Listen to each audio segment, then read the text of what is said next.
Our next presentation today is going to be called Changing the Narrative, LGBTQ plus Libertary Stories.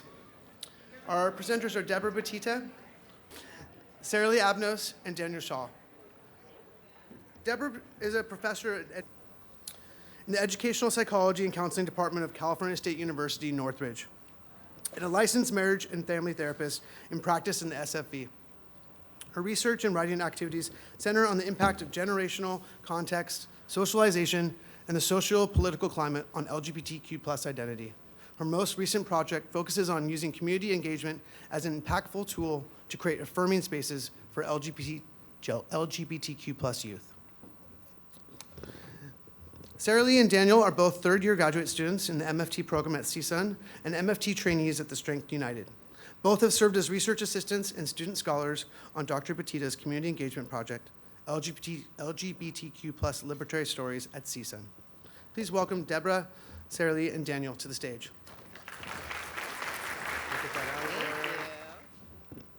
Thank God for my technical assistance here. So thank you everyone for coming here. I want to thank Penny Lane for always putting on the most amazing conferences. Both Edgy and Rise Up, to me, are a statement about what we need more of in this country, in this world. We want to start, we're going to share today. It's interesting, the previous speaker, I want to thank you as well. Where did he go? He's out. Well, I wanted to thank him as well for sort of really addressing something that we'll also touch on, and that is socialization and how in our society people are rarely, especially children, socialized to be queer. That's not even a concept. Although, as a very proud queer mom, we do socialize our children to all the possibilities. So I do want to have us talk a little bit. We were already introduced, but I'm Deborah Buttitta, and I want to talk a little bit about what drew us to this work of creating liberatory narratives and doing that with youth. And changing the narrative. We'll explain a little bit more about what that's about. Can you all hear me okay? Okay. So what drew me to this work is that when I was young, younger, let's just say, why'd I say it that way? When I was younger, there was nothing. I mean, it was absolutely forbidden. They talk about the closet, right? That's such an old concept now. But you did not show yourself in the light of day in many ways. And there was never any programming or school-based stuff. So I wanted to create something that would help youth, really have an opportunity to celebrate themselves. So my fabulous research assistants are going to share as well. Can we put this out of presenter mode so I can see it? The misperk is, this is the mode we have. Okay. But I'll say, for myself, with my experience over assisting the LGBTQ plus community over at local community centers, as well as in research, I was used to trying to seek to understand our community's experiences. But for this project in particular, I also wanted to allow our voices, our pride to be heard in a way that it usually isn't. And finally. What drew me to this project was that I grew up in a community and come from a background in which being queer is not only socially unacceptable, it's illegal and punishable by death. So when I thought of an idea in which queer youth can have a space to be able to share who they are and be themselves and be comfortable and joyful in sharing who they are, I thought of how scarce that was when I was growing up. I thought of how scarce that is now in this political climate, and I thought that I wanted to be able to serve them in the best way I could in making that more available. So we embarked on a community engagement project where we worked with a local high school And that high school was, our community partner was the Northridge Academy High School. So we're going to talk about that. What an amazing school. And two amazing heroes of teachers, the teachers that all of us would have loved to have had, Amy Duran and Chloe Campbell, both who have clubs at the high school who agreed to participate. And collectively, there were 27 kids at the start of the project. And also our student scholars, and we had 3 story collaborators who were trained to facilitate a process over the course of a whole semester with kids between 9th and 12th grade. And we want to dedicate this presentation, really. We're going to show some of the results of the project to all the young people who bravely shared their stories with us, because we were pretty much blown away. These are the objectives, which are just basically, we're going to cover the socio-political discourse, which we all have already talked about today, and then some of the other theories that informed our work and how we're shifting a theoretical sort of mindset around, very similar to what we've already heard, is the need for change, the need for horizon. We're also going to share our process in case anybody wants to take something like this into their own communities. So I want to start, something I have been studying and focused on is queer history, and not just queer history, but queer history and the ebb and flow of justice. And this occurs in every marginalized group. It's not just the queer community. It's in BIPOC. It's in ability and disability. It is in all areas of people who have experienced marginalization. I have here pictures that represent what some historical context. We've got Stonewall at the top and down on the left. We've got the White House when Obama was in office, right?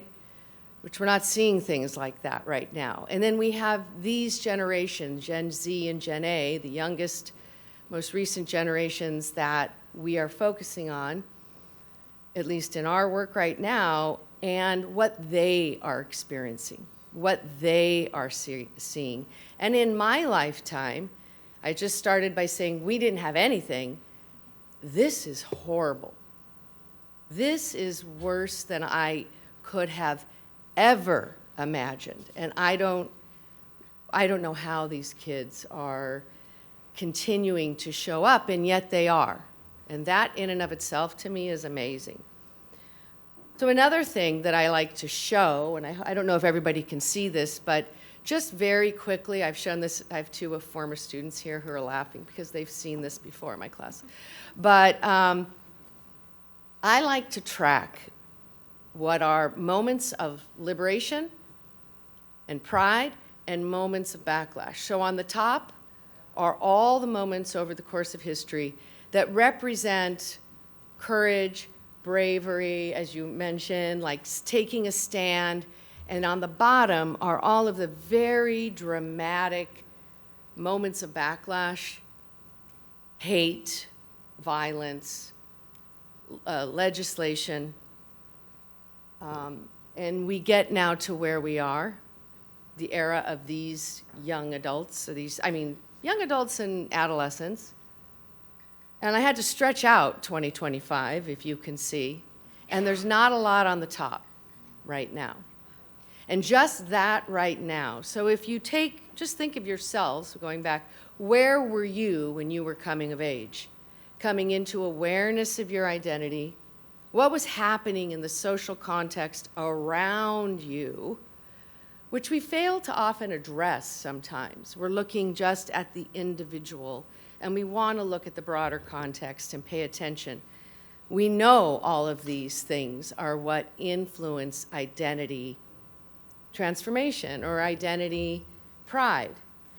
So if we look at now all of the banning and all of the things that have been deemed at this time in a lot of the research is called legislative hate, which is a way to use legislation to restrict and so even becoming, which there's a law passed today, or the Supreme Court, I don't know if people heard that. So, where, I don't even remember where it is because I'm losing track, but somewhere where, Tennessee, yeah, thank you. So I get depressed making these timelines, for the record. I had to stop the other day. I was just like, because I wanted to update for the presentation, I was like, I just get sick. And so I do this in spurts, but my colleagues here are going to talk a little bit more about this is why I work with young people. I have my experience, but I don't want to impose it. I need their voices. So as the help, oh, I have to stand on the podium. Well, we now have to stand. You'll see us fumbling around. One of the things we want to emphasize is what each of the generations we worked with kind of had as their social context going on. And so for Gen Z specifically, they were at a very unique standpoint where we actually had a rise in acceptance of gay and lesbian identity over the early 21st century, alongside the passage of the Marriage Equality Act and the onset of social media, which actually detached some community building from geographic location, where before, to find acceptance with others, you had to find them in your location. Now it was tied to when you had internet access. In addition, though, we also had the rise of political oppression, such as the trans-military ban, as well as indicators of hate crimes, such as the mass shooting over Impulse. And then I'll pass it to Surly regarding the Gen Alpha, so a little bit now further ahead. So Gen Alpha, or as we otherwise know them, the iPad kids, face a lot of unique challenges because of the socio-political climates in which they've grown up. So Gen Alpha has been engulfed a lot by digital isolation, growing up largely in the midst of a global pandemic, and facing a lot of interesting political developments, whereas when other older generations are growing up, politics is a boring dinner table conversation, not an everyday, uncertain, changing reality.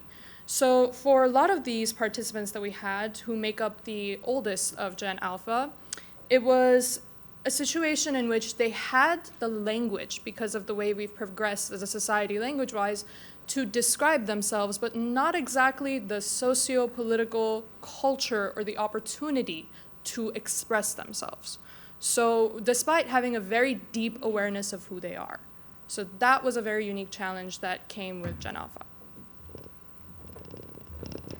And one thing to note is that younger individuals don't necessarily have, and I say this with all respect, but it takes quite a bit of lived experience to tolerate a level of hate at the level that we're seeing now. And this is why we've seen the rise in depression, anxiety, et cetera. So what this whole project was centered on is changing the narrative, right? So beautifully, the rite of passage conversation earlier really highlights how important socialization is. And when we're not socialized in our families, most parents don't get a baby and say, they might be queer, right? It's rare. We have a heteronormative cisgender sort of world and society. And so we all know that leads to a lot of minority stress. And that's the expectation. That's the narrative, that depression, anxiety, and suicide are, and we have to pay attention to these things. But what if we also had a narrative out there that was about really, not just fueling the problems, but looking at what are other possibilities? What happens when you start to celebrate your identity? So, do you want to talk a little bit about we used a narrative therapy. Is everybody familiar with narrative therapy? So I know not everybody's a therapist, but it is a social constructionism sort of approach, and not sort of, it is. And we really are leaning into that. And so first, we had to really examine the problem-saturated story from the perspective of narrative therapy and queer youth. So in tenets of narrative therapy, over time, language and relationships form what are called dominant discourses. And in the case for queer youth, when dominant discourses kind of clash with lived experience and the internal worlds of queer youth, we have what's called a problem narrative. And the problem narratives can sound like, I can't be who I am in this climate. I can't exist. I can't love who I want to be. I can't love who I want to love. I can't express who I want to be. And so when these problem narratives in young people go unchallenged, they result in what we see very often in anxiety, depression, suicidal ideation, and a lot of hopelessness. So our goal in maintaining this project was to challenge these problem narratives in a way as if to say that being queer and being openly queer should not be a cultural and social death sentence. All right, we're going to move it along here. We're too academic. So let's talk about quickly the cycle of liberation, which is Haro's antidote to socialization. So this really does require looking at some sort of what would be called a critical incident. And so we wanted to create a critical incident that it sounds very intense, but it's really not, it's very fun, that would create some cognitive dissonance in young people. Like, I belong, people see me, people value me, straight, cis people value me, allies value me, I belong somewhere. And so in the cycle of liberation, I can't see this screen, sadly, where you start is, it's sort of like a waking up, that there's a possibility to be happy, to be joyful, and it involves some introspection. And as we described the project, we created exactly that. First introspection, but then an interpersonal experience with story collaborators to help these kids create liberatory narratives. And we had a long list of prompts that we offered these kids that were sort of out-of-the-box ideas about being queer. Now, for those who said they know narrative therapy, puff out your chest a little bit more as I talk. Regarding the practices we did, so these are narrative practices, we started with the actual naming of the problem. So in this case, it was the problem story that Surly told you about, that we internalized through this socialization, through the current social climate. Then we externalize it, we make it separate from you. This is not who you are, it's not within you. And we deconstruct the discourse. We map its influence on you. But then we develop a different story. We reauthor. We develop a liberatory story that is witnessed and affirmed by others in your community. And through that, you find community. And it leads to this thing that we consider, which is deprivatizing therapy, because we say narrative therapy, but I think there's a better way to describe this. So this is a sort of a term that was coined by Julie Tilson. If people are familiar with her work, she wrote an amazing book called Queering Your Therapy Practice. And if you haven't read that book, I would highly recommend it. She talks about deprivatizing therapy for queer youth. She specializes in queer youth. And one of the things she says is therapy in its essence, because it's private, one-on-one, and there's a need for that, and there's a place for that, but it also reinforces this idea that you can't talk about who you are out in the light of day. But you have to have a safe community. You know, a community like Penny Lane, a community like the people who are here and care and who want to create a space in their communities. And so deprivatizing was the aim of ours. So what we're explaining here is sort of the idea of how when you bridge narrative therapy, although our intervention, our engagement process was not therapy. And I want to be really clear about that. It was not therapy.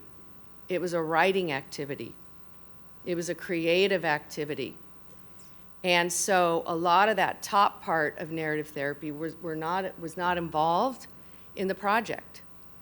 We started with the liberatory piece. And with the reauthoring process, with this deprivatization, you now had people finding community. This wasn't limited to an isolated therapeutic context. This was in community with others, where you were able to not only find that community, but be celebrated for sharing your liberatory story. This wasn't just the reauthoring, this was also the retelling. So I feel like we're musical chairs up here. We are like Oompa Loompas, come on. All right, go ahead. Just real quickly, the purpose and aim. Go ahead. So we wanted to provide an affirming process through story prompts that were developed by graduate students to give these students an opportunity to even establish what their liberatory story would be, what the moments that were highlighting liberation and hope and resilience even were. And then we offered the space for them to share. And then we debriefed and got an idea of what it is that it was like to hear others share and to share yourself. To give them the space in the community to be open about what their story was, regardless of what it consisted of, whether it was being an ally, whether it was being a participant that was not even sure what their identity was at the moment, but had found liberation in just exploring it, not even discovering it. So, yeah. Very quickly, we used an action research framework, which is you go into community with a plan, and that usually flies out the window very quickly. You engage with the community, and the community sort of dictates the next steps, and it's a cycle that you move through in an iterative and very collaborative way. And our plan, I think I've already outlined, so if you'll have the slides, and I'll share this with you. You'll have some of the slides. And I'll be really brief. For those who ever do consider community engagement projects, some of the things that are very helpful as part of the process is a combination of the collaborative relationship with the community partners that you're integrating in the community you're working with, alongside a cohesive team, that within your own team you are able to work effectively and efficiently together. There's also the flexibility, adaptability, and even the persistence to navigate hurdles. As you know, both within communities and also within institutions, you deal with bureaucracy, limitations to what you're able to do. And so finding ways to navigate those, persist beyond them, especially through our personal and professional passion for the project, was very helpful. And including that personal relationship you have to it, it allows for that investment in the process that you'll push forward when it's really difficult. And so these are some of the features that allowed to help us face what was very hard, which is the uncertainty of the project. When you go into a community, you don't know what the effect is you'll have. And you're having to find comfort with the uncertainty of the outcome and trusting the process. That if you believe in the why of what you are doing, that you have a clear vision, that the end will work out. And there was hurdle after hurdle after hurdle. I can't even tell you, I've not had more stress in one semester than this last semester. I didn't sleep, but I thought, no, we're doing it, and it was like, so I said we started with 27 kids, we ended with 10. And what the teacher communicated with me is the rest dropped out, and to really reinforce what was spoken about earlier, because of religious reasons. The fear they had. So these were kids that were part of, as I said, the Northridge Academy High School. And we showed up, we had our plan, we weren't this academically boring. I mean, it was like, we had like a whole thing set. I was gonna do a little, it was like mayhem. It was during their club time, and their club time is their social time. So it was the art club, and it was the queer and sexuality club, which I thought was awesome and very progressive, and I love this school. We had supplies that we brought, and we had to be very mindful that the supplies for journals, everything was very intentional. You see, I wanted to buy like these big queer. No, they can't take those journals home. So they had to be like concealed, right? Private, so that they could make it whatever they want. So we had everything from non-queer stickers to queer stickers they could put in different places or not. And some took some of the queer stickers, but most didn't. On day one, it felt like a zoo. We showed up with all of our supplies, we were excited, and quickly the teachers had to step in and save us from ourselves because we don't know how to manage a high school classroom. No one listens, they're just like mobbing with the stickers. And so, what's the place where the stickers were from? Daiso. Daiso stickers, if you ever want to know, that's the thing. The school was very invested. The teachers were beloved. That was so evident. And after every meeting, so we went week after week. That was another problem. There kept being cancellations from the school. But we kept showing up when until the end. Our semester ended, and my team continued to show up and close the loop. And we would meet and debrief after every time I left, I thought, and those of you who work with kids, sometimes like, this went well. But more often, you're like, did I even make a difference? You're laughing because you know what I'm saying, because it's true. I've worked with kids. It was a 15-year specialty for me as a clinician in schools, in hospitals, in practice, and I stopped doing that as much, but when my teaching career took off, but I often was like, I don't even know if I'm making a difference. But my story collaborators, who were therapists in training, highlighted these small moments that we started to track. And they were the little moments when one kid would lean over. What we actually, and come out. Their face would turn red, like for the first time. And sometimes it would be connecting on similar interests that had nothing to do with identity necessarily as an LGBTQ person. So we learned we had to meet the kids where they were, and that we had to be very willing to adapt. And we're like, okay, next time, right? And this was every single week. We were greeted, this is one of the art pieces that was just so touching. I blocked out the student's name. I made them sign it. I don't know if they really wanted to, but I was like, you have to sign your art, right?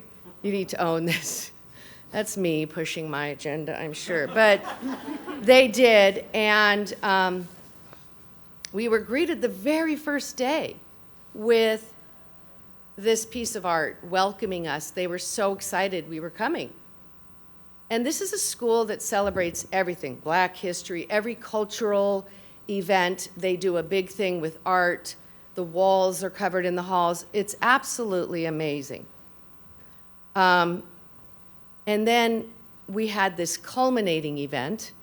So we showed up and we introduced the kids to a series of prompts. And we described to them a little bit in a very basic way. You know, we often talk about how hard it is to be LGBTQ or queer. But we want to focus, and that is true, and we want to honor that and respect that. And we also want to highlight how cool and amazing it is to identify as a queer person and to figure that out, which could change. Because one kid, the kid who did this art, sat with me. I said, what do you, and then they went into a whole thing about, do you notice how each flag identifies with each letter? Did you all pick that up? Is that, I mean, those are little toothpick flags that they homemade at home. And this is on a beautiful canvas, which is now, and they wanted me to keep it, which I love. I didn't get to keep some of the art, and a lot of it I don't have permission to share. But we showed, we gave them this opportunity, just framing it, and then we let the teachers take it from there. And week after week, the teachers helped the kids And then we showed up intermittently and discussed, you know, what was happening. And how's it going? And what are your hurdles? And is there any challenges how can we help you? And more often than not, they were like, we're just eating our lunch, leave us alone.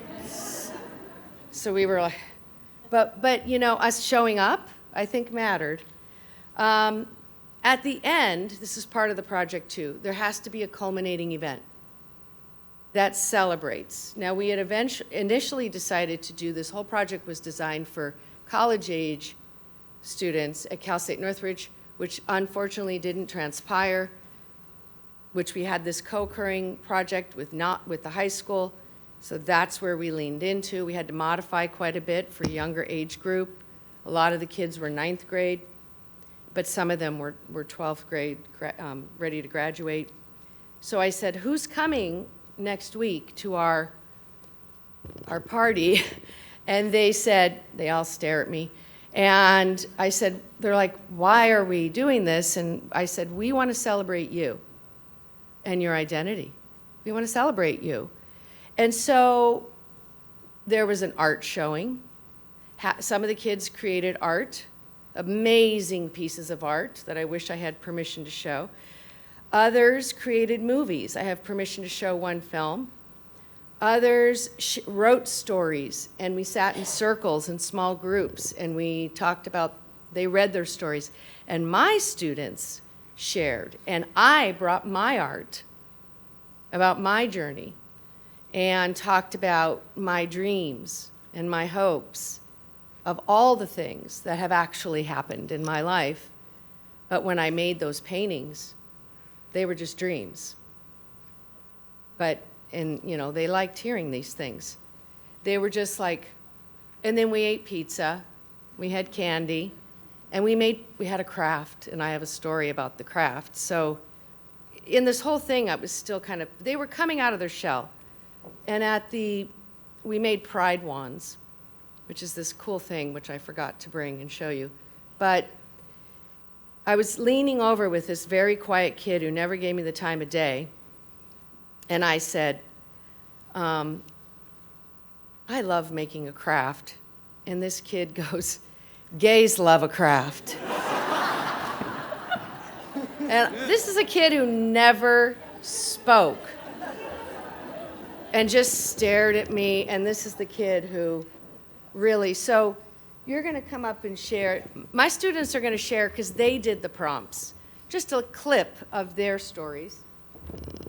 So, for reference, as part of my own small narrative, I expressed a small moment of queer possibility through confusing a Starbucks employee. It was during the pandemic, and I was wearing a mask, so the people at the front couldn't distinguish with my long hair and light-ish voice what gender I might identify as. I think with gender, and especially with gender presentation, I always wondered if I was allowed to express myself in ways that don't seem how most people guess I am. And so in the story, I expressed how I realized the possibilities of all the ways I can be seen, all the ways I am and can be, and am not limited to the way one or two people see me as. To me, queerness isn't just an identity, it was the feeling of possibility. And telling that story allowed me to reflect to both the youth there and to myself what that was like to realize. So for my story, I need to give a little bit of context. I came out when I was 20 years old. Some people meet their partners on dating apps. I met mine at a evangelical Armenian church. So it's a little bit of a plot twist. But when I think about libertary moments for myself, it reminds me of when I first came out, and it was the usual really awkward conversations that somehow always ended with, but you don't look gay, as if I was supposed to glow in the dark. But it also was accompanied by a lot of stares from a lot of the elder generations in my community, the stares that's unblinking and says, I'm not judging you, but I'm absolutely judging you. And a lot of the times when my girlfriend and I would walk in those community spaces surrounded by other Armenians in our town, I would feel very nervous because we would get stared at a lot. And she is fearless, so she would smile sweetly and politely ask, "Can I help you?"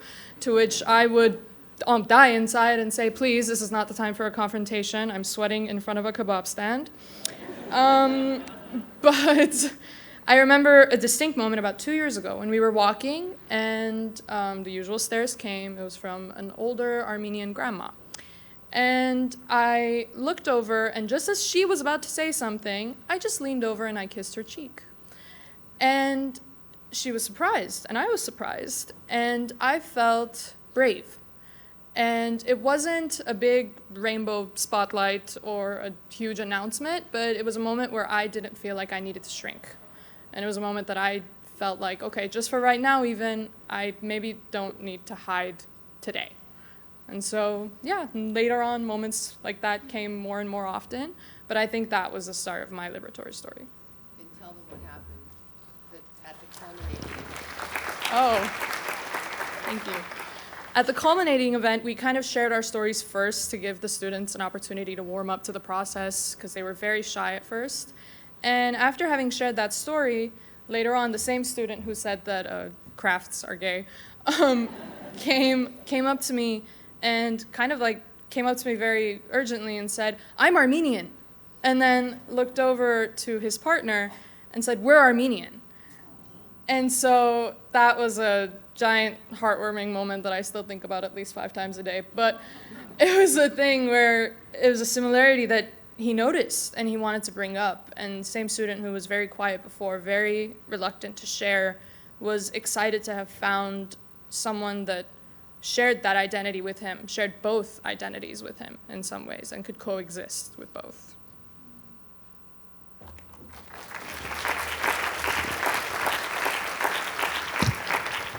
These two have been just the heroes. I mean, behind the scenes, doing so much. But it is true. Most of these kids, the majority of them, come from families who are also dealing with the issues around immigration. They themselves are immigrants. Their families, they live in mixed households. They are struggling on all levels of identity, not just queer identity. So the intersectionality had to be acknowledged and the challenges that everybody is experiencing. But I love that story. Okay. So she had written to the student, "I commend you on such a beautifully crafted piece of art. I know we only met once and spoke briefly during the first session of this project, but I must say I was truly struck by your bravery. Not only do you have the courage to show up as your authentic self and every opportunity students have been given to share their story or work, you've boldly chosen to volunteer first, each and every single time. That is bravery. I hope you continue to nurture this quality about yourself because it's something truly special. As a fellow dancer, your video touched my heart. I love the metaphor of the flower, how it bloomed, retreated, and bloomed again. I can only imagine how challenging it's been to leave your home country and find yourself in foreign territory. I'm glad your passion for dance has reawakened your spirit and anchors you in strength. Let dance be the home you carry within yourself, and may it continue to nurture you and bring you to life. You're an exquisite dancer, and I am a fan. Keep on dancing. All the best, Christine." So Daniel's going to talk about final observations, and then I will show this video because it has to be shown. I appreciate your patience.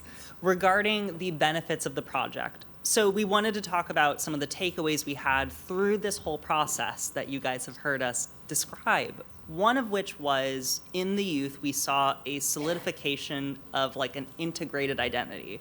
I don't know how familiar you guys are with like identity development models of like, when you go into an identity, sometimes one really sits in the forefront of who you are before you integrate it into all the different important aspects of yourself. When it comes to this project, we noticed that because we entered through a different part of the community, so things like art, things like school, the students expressed multiple aspects of their identity together, that it integrated different parts of their identity into one. We also noticed the importance of the relationships between the facilitators and the participants, that through the rapport built in the community, they opened up. At first, as you could tell, nervous as teens are if you ever walk into a room with them. You notice that they were willing to be able to express themselves in ways we never had expected because of that rapport. Lastly was the ambiguity. I don't know how many of you have talked to youth about their identity development, but sometimes we don't know what it is we're experiencing. We don't have the words for it while we experience it. And they expressed that they had such a remarkable ability to articulate the depths of what they were experiencing, the feelings they had as they were learning who they were. But they also didn't necessarily know the words yet. They just knew it felt true. The other thing that I really wanted to emphasize that we were talking about with this deprivatizing therapy is that through community engagement, we were able to do something as professionals that we don't normally get to do. I don't know how many of you sit in a therapy room or perhaps in front of a client or whatever is your equivalent. But is there ever a time you think you wish you could tell them something about maybe what you've experienced to help them know they're not alone? We don't always get that opportunity in a therapy room. And as a client, you don't always get the opportunity to see yourself in the person in front of you as your therapist. But here is different. You get to express who you are and be witnessed, and then also witness others and witness yourself through them. That if they can experience that, I can experience that too. What's possible? And that was something we got through the community engagement that we couldn't do in a therapy room, even a group therapy room. Regarding future directions of the project, one fun little thing, pod model. When we think about how you organize a project, one of the things that was helpful is having members of the community engage with the project team. So you have those enacting the project and those in the community. Together, they were able to form a relationship with the community members, allowing you to have a basically integrated process. And so that's something to be helpful for both our project in the future, and maybe if you ever consider going in the community yourselves. The other part is establishing rapport and why. That's really the important part, that you have a North Star and that you make it clear why. Because sometimes you'll have people when you're doing something being like, why are we going over this right now? What are you telling me? And the goal here is that they know why this is important, why it's relevant to them. And that's a key part of community engagement. I thank you for that while we have something coming up.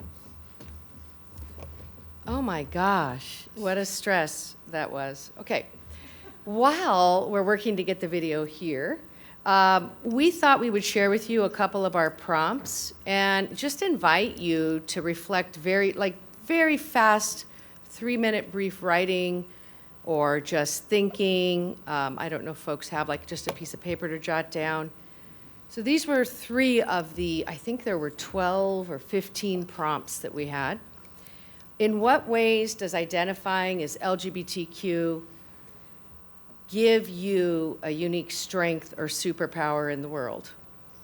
What are some of the small moments in your daily life where you feel strong and proud of who you are? And describe how your unique experience as an LGBTQ person can shape the world and make a difference.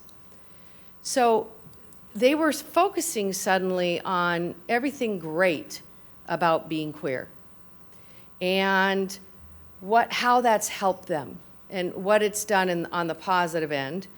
And so this would just be like for you all a couple of minutes just to kind of think about one question and maybe write a few things down and then share with someone at your table.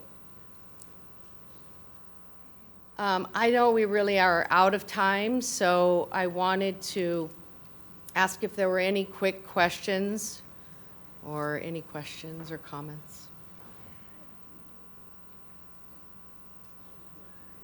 Yes. Do you plan on taking this to other schools? Yes, we've actually been invited. So this was the pilot, and we've learned a lot. So we are going back to Northridge Academy in the fall, and we're going to plan so we have a little more time. And then there's other schools that are interested. But I think the practice of creating something that's celebratory is and engaging like that is something that community centers and agencies and other schools could do. But I'd, be happy to talk to anybody about, doing this. I think it's sort of a way to create opportunity without the threat of, that therapy or counseling can sometimes present to some communities who they are afraid of doing that, and we would not get access to create an experience like this. And I'm a therapist, so I say that with all due respect to all we do that is amazing in our field. Any other questions? Yes. Yeah, having done this and talked about how difficult it was going in blind, and going into it again, what are the things that you've learned or are going to implement to make this smoother for those of us who might try something like this on our own?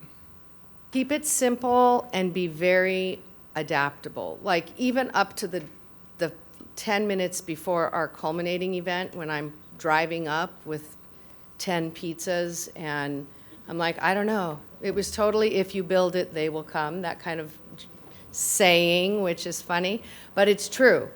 I was like, and one of the teachers and I was like, I don't care if there's just 2 kids, we're gonna do it. We're doing it. And so we showed up, we had a giant room for 40 kids, and, 27 including all my students, and, the 10 were there, and people from Cal State, we invited them to Cal State Northridge, and they were on campus, and that was the other thing. They were so excited to walk around Cal State Northridge and to see the university, and one of them was like, I can't wait to go to college. So that was also a really cool thing, you know what I mean? And our chair came and our dean came. I mean, it was like really a cool, we invited our college to come.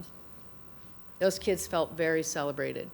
So thank you so much, and I'd be happy to share any information.